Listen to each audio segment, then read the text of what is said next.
ای تو را آهرده راز دگر، در پس هر پرده همه خواب. وقتی که این آیات ذوالقرنین بر پیغمبر نازل شد و این آیات در جواب امتحانی بود که مشرکان به تحریک یهود از پیغمبر سوال کرده بودند، یک دایره وسیعی از پرسش‌ها و سوالات بعدی در مورد شخصیت این مرد مطرح شد. اما عمدتاً به دنبال مرد انا مکننا له فی الارض می‌گشتند و اگرچه او رو به ظاهر یافتند، اما قلمرو به حکمت، اخلاق و عرفان هم به نام یک نفر از اونها تمام شد. عمده‌ترین شخصیت‌هایی که در جایگزین نام ذوالقرنین شدند، فریدون، جمشید، عبدالله ابن ضحاک، هرمس حکیم مشهور یونانی و از همه مشهورتر اسکندر مقدونی است. این اسکندر مقدونی به حدی از حجیت در نزد مفسران پذیرفته شده بود که مثلا در تفسیر نسفی می‌خوانیم در یسألونک عن ذی القرنین قل سأتلو علیکم منه ذکرا، میگوید میپرسندت از ذوالقرنین یا اسکندر رومی، بگو بر تو ذکری از آن خواهم خواند. و بعضی از مفسران در برابر کسانی که قائل به شخص دیگری جز اسکندر بودند شدیداً دفاع می‌کردند و معتقد بودند که قطعاً این شخصیت جز اسکندر نمی‌تواند باشد. این ماجرا نه تنها جایگزین مکانت ذوالقرنین و جنبه مکننا له فی الارض او شود که جنبه‌های دیگر این مرد بزرگ که در قرآن بر محور عدالت و مهرورزی شخصیتش استوار است قرار گرفته. از جمله اینکه ما طیف وسیعی در کتاب‌های حکمت و اخلاق داریم که می‌توانیم باب مستقلی تحت عنوان حکمت اسکندری و اخلاق اسکندری داشته باشیم که این حکمت و اخلاق از مبادی عالی معرفت النفس گرفته تا تدبیر منزل و سیاست مدن ممتد شده است. بعضی از محققان باز در برابر این شخصیت ذوالقرنین، این شخصیت اسکندر آنچنان موضع گرفتند که مثلا در برابر این کلام شیخ اشراق که قد اطلف حکمتهم حوادث الدهر و زوال الملک عنهم و احراق الاسکندر اکثر من کتبهم، نظام الدین هروی چنین توجیه می‌کند که اسکندر مرد حکیمی بود و اینکه کتاب‌های حکیمان رو سوزان و حکمت ایرانی را از بین برد به این دلیل بود که تشخیص داده بود این کتاب‌ها موجب ضلالت و گمراهی مردم می‌شوند. کار به اینجا می‌کشه که حتی قبیح‌ترین کار ممکن که کتاب سوزی است در برابر اسکندر و به خاطر شخصیت اسکندر و دفاع از ازش پشتیبانی میشه و دفاع میشه. این شخصیت دوم اسکندر که خیلی خلاصه‌وار عرض می‌کنم که هم مجلس خسته است و هم فرصت کمه و در واقع بین نور و ظلمت بودن ذوالقرنین که در مقابلش نور و دنبالش ظلمت در وقت سخنرانی هم اتفاق افتاد که بین نور روز و ظلمت شب قرار گرفت.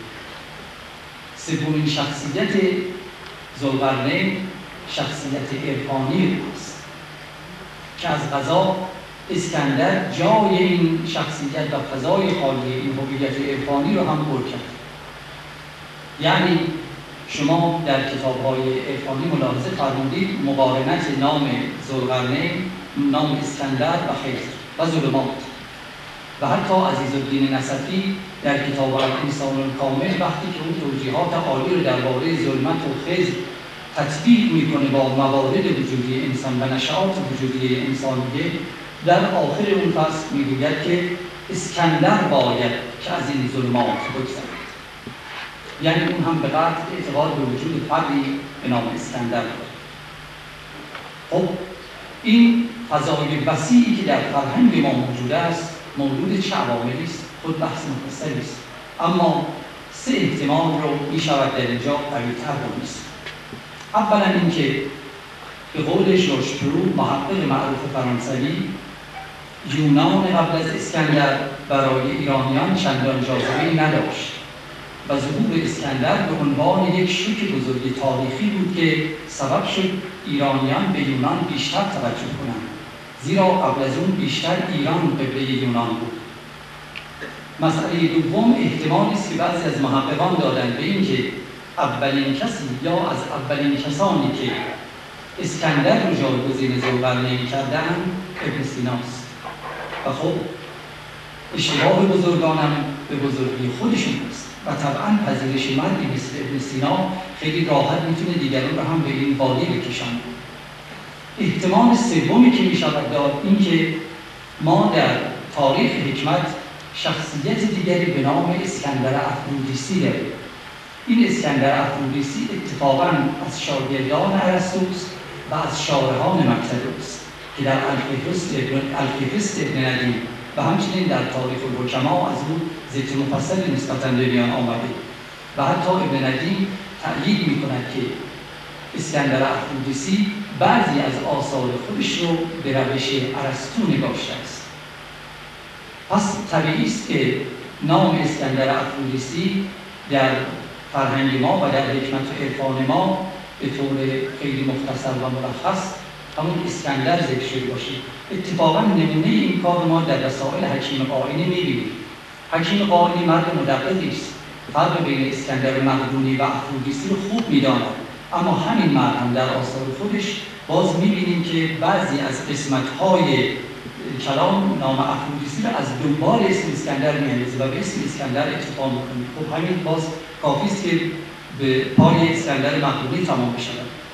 و یا در رسائل افضلالدین کاشانی باز ملاحظه می‌کنیم که در اونجا هم سوالات بسیار عالی در مبادی عالی حکمت مطرح میشه که این حرفا خیلی از سر مرد تبهکار ملعونی مثل اسکندر مقدونی بزرگتر است به نام اسکندر تمام میشه. یکی از این 115 سوالی که بین اسکندر مطرح شده و ارسطو که قطعاً این سوال هم باید بین اسکندر افرودیسی و ارسطو باشه. در هر تقدیر این خلاصه کلی از این مقاله و نمونه‌هایی که در این مقاله آمده که انشاءالله اگر چاپ بشه سرداران عزیز ملاحظه خواهند کرد. اما به قول شیخ نجم الدین رازی بینوایان را در پس این پرده اسرار بسیار است. تعبیر ذوالقرنین در ادب عرفانی و در نزد عارفان ما بسیار وسیع‌تر از تعبیراتی است که ما به دنبال شخصیتی با هویت سلطنت یا حتی حکمت و یا برتر از او بگردیم. در نظر عارفان ما وجود انسان ولایت دو رنگ است که از فرشته نیمی و نیمش خر. نیم خر خود مایل سفلی بود، نیم دیگر مایل علوی بود. این دوگانگی در هر انسان هست و همیشه با این دوگانگی خودش در کشمکش است. اما در سیر کمال و در مقام استکمال این دوگانگی به صورت دوگانگی دیگری در وجود صادق جلوگر می‌شود. یعنی او در مقام کمال انسانی به مرتبه‌ای می‌رسد که ملک و ملکوت و ظاهر و باطن و عالم خلق و امر و دنیا و آخرت یا هر تعبیر دیگری از این قبیل رو در وجود خودش جمع می‌کنه و چنین فردی ذوالقرنین حقیقی است. در اسلام اتفاقاً مرتبه ذوالقرنینی رو در مقام ولایت مطلقه الهیه که برزخیت کبراست به امیرالمؤمنین هم نسبت داده و در روایتی شیخ صدوق در کتاب معانی الاخبار به تصریح می‌آورد که پیغمبر به امیرالمؤمنین فرمودند ان لک کنزا فی الجنه و انت ذوالقرنینها. شیخ در تعبیر این روایت می‌فرماید که منظور از این کنز مفتاح جنت است و منظور از قرن وجود مقدس حسنین است و در واقع قرن به وجود ولی تعبیر می شود. همون تعبیری که مولانا در دفتر ششم اتفاقا بیان فرموده که ظاهر کالعرض کبر آن ولی بلکه صد قرن است آن عبدالعلی خم که از دریا در راهی بود پیش او جیحون‌ها زانو زند. بنابراین مرتبه ذوالقرنینی در مرتبه ولایت مطلقه الهیه خاص ولی اعظم است و این مقام بالوراثه حقیقت محمدی است که به امیرالمؤمنین علیه السلام انتقال پیدا می‌کند. مرحوم قاضی سعید قمی در ذیل خطبة البیان این جمله امیرالمؤمنین که فرمودند انا ذوالقرنین المذکور فی الصحف الاولی، من اون ذوالقرنین مذکور در صحیفه پیشینیان هستم، شرح بسیار عالی داره. مرحوم راز شیرازی و سید حیدر آملی، این دو عارف بزرگ شیعی بیشتر از دیگران از عهده مقصد تا اونجا که بنده دیدم برآمدند. راز شیرازی در تعبیر مقام ذوالقرنین امیرالمؤمنین در واقع مرتبه عین الجمع یا مقام جمع الجمع حقیقت وجودی ایشان رو تعبیر می‌کند که بنده قسمتی از کتاب ملکوت المعرفه رو عیناً اینجا می‌خوانم. بدان که مراد از صاحب دو قرن آن کسی است که مجمع البحرین بطون و ظهور است، بلکه مجمع البحرین وجود و امکان و آن نیست مگر نور عظیم لاهوتی مقدس آن حضرت که تجلی اول ذات پاک حضرت احدیت جل مجد است. و آن حضرت در این نور عظیم الهی شبیه و سن و حضرت محمدی است و این نور مقدس برزخ البرازخ میان حقیقت وجود و امکان است و میانه وجود و عدم و میانه غیب و شهادت و میانه برزخ و میانه جمیع متقابلات و ازداد است. چه برزخ میانه حقیقت ولایت الهیه حقیقت نبوت محمدیه است که حاوی است جمیع اسرار و علوم را، و این به حقیقت برزخ میانه نور و ظلمت است و خود اعراف حقیقیه و مالک اعراف و سور مذکور بین الجنة و النار است و حاوی حقایق الهیه و کونیه و دارای صفات لطفیه و قهریه و صاحب نشأت مجرده و مادیه و ادوار ماضیه سابقه و مستقبله لاحقه و اطوار دنیویه و اخرویه و مرکز دوایر وجود و امکان و نور و ظلمت و دهر و زمان و علم و عرفان، مجملا آن حضرت مجمع جمیع حقایق الهیه غیبیه و شهودیه و محل متقابلات ازداد. اتفاقاً تفسیری که مرحوم شیخ صدوق از مقام ذوالقرنین امام بیان می‌فرماد، مرتبه جمع صورت و معنا و جمع ظاهر و باطن ایشان است. یعنی به زبان بسیار روشن‌تر اینکه مقام جمعیت در صالح و مقام جمعیت در انسان کامل و انسان اکمل به گونه است که هیچ شأنی اون را از شأن دیگری باز نمی‌داره. یعنی محراب عبادت امیرالمؤمنین و میدان جنگ ایشان به لطافت همدیگر است. میدان جنگ به عظمت محراب عبادت و محراب عبادت به عظمت میدان جنگ. هیچ تفاوتی در بین این جنبه‌های وجودی در این مقام نیست. یعنی کند در خواجگی کار غلامی، یعنی با همه انس و ارتباطی که با عالم ملکوت دارد و بیان می‌فرمایند که یا نور المستوحشین فی الظلم، کسی که از جمیع قواصد برزخیه در وحشت است، از کوچکترین وظایف عالم ملک و ساده ترین وظیفه عالم دنیایی باز نمی‌ماند. عالم فی دنوفهی و دانن فی علوفه.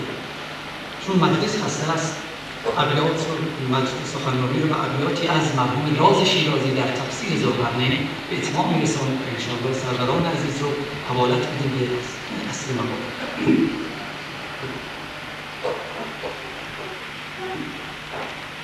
شاهدین سلطان علیگی نشان، هست ذوالقرنین ادوار زمان. حضرت راز در اینجا تعبیر می‌فرماد که در واقع ظهور ذوالقرنینی یکی از ظهورات امیرالمؤمنین است، یکی از ظهورات ولایت است و از این بابت این ظهور مقدس است و این نام مقدس است. گفت ذوالقرنین دوران‌ها منم، نور پاک ذات حی ظلمنم، در کتب‌های سماوی نام من آمده مذکور در صدر زمن، یافته از فضل سلطان غیور بسط امکان وجوب از من ظهور. برزخ جامع به لطف و قهر حق آمدم از حضرت رب الفلق، علم و عرفان خدا از من عیان آمده از بحر خلق این جهان. عبد حقم جامع غیب شهود، مظهر اوصاف خلاق ودود. ثابتم من با ثبات سرمدی، مستقرم در قرار ایزدی. پس دو قرنم حق بداده در قرون، اهل دین کفر را من رهنمون. لیک هستم صاحب قرن جدید، هر کی مستمسک به من آمد رشید. باز ذوالقرنین ظاهر آمدم، باز ذوالقرنین ظاهر آمدم، چون عدو در ملک تن قاهر شدم. من خلیفه حقم و سایه خدا، سایه افکن بر تمام ماسوا. سپاس.